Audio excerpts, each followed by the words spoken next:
You are listening to Bedtime Dreamy Tales. Please make sure you have smashed that like button and subscribe to our channel for new story. Story title: The Spindle, the Shuttle, and the Needle. Once upon a time, in a quaint village nestled among flowering meadows and winding brooks, there lived a young girl named Elisa. Orphaned at a tender age, Elisa was taken in by her kind-hearted godmother, who dwelled in a small cottage at the edge of the village.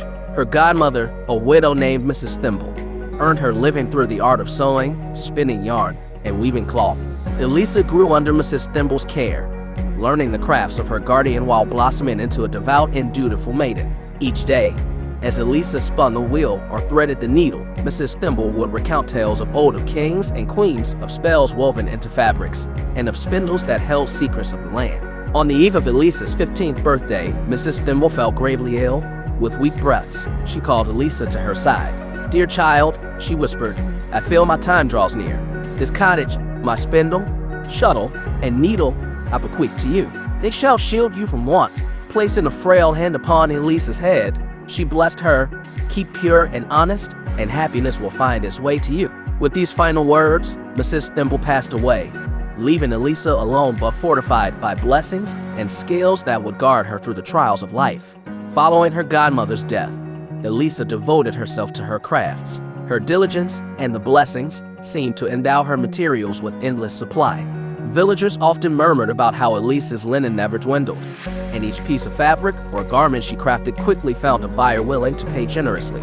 Thus, Elisa lived modestly yet comfortably, always sharing her fortune with those less fortunate. During this time, a prince who roamed the lands in search of a bride declared his wish to marry a maiden who was the poorest yet richest in spirit. Hearing tales of a village where such a maiden lived, he ventured there to see for himself. Upon arrival, the prince inquired about the wealthiest and the poorest maidens. The villagers pointed out the rich Miss Goldspan, adorned in finery, who promptly greeted the prince with great pomp. However, the prince moved on without a word. He then approached the humble cottage where Elisa, unaware of her visitor, continued her spinning inside. As sunlight bathed the simple room, casting golden threads along the walls, the prince peered through the window, captivated by the sight of Elisa, whose skilled hands spun the wheel with graceful ease. Flushed with sudden shyness upon noticing the prince's gaze, Elisa's hands trembled slightly, perhaps causing the yarn to twist unevenly for a moment. She spun on until the prince finally departed, and only then did she allow herself a breath, whispering, "How warm it grows within." No sooner had she spoken these words than her spindle slipped from her fingers, racing out the door as if summoned by unseen forces. It darted across the fields, trailing a shimmering golden thread behind it. Elisa watched in astonishment as it disappeared from view. With the spindle gone, she took up the shuttle and began to weave. The shuttle, too, soon took on a life of its own, crafting a carpet of such beauty it was said to be worthy of a palace. The edges were adorned with blooming roses and lilies, while the center boasted green vines and playful creatures, a scene so lively it seemed to spring from the very loom. Finally, as the carpet neared completion, Elisa picked up the needle to sew. It danced through the air, adorning the cottage with tapestries and velvet so fine they transformed the modest interior into a chamber fit for royalty. As Elisa added the last touches, the prince, led by the golden thread, returned to her door. Stepping over the exquisite carpet and entering the transformed cottage, he found Elisa, still in her simple dress, yet shining like a rose in full bloom against the splendor around her.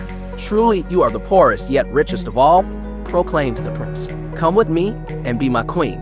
Without a word, Elisa extended her hand to the prince. After a tender kiss, he swept her onto his horse, and together they rode back to his castle.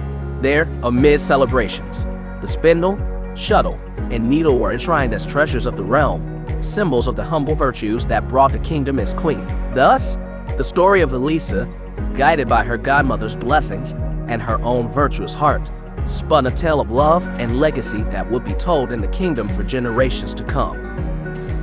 If you like the story, please give this video a like. For more stories, go to bedtimedreamytales.com. See you in the next story.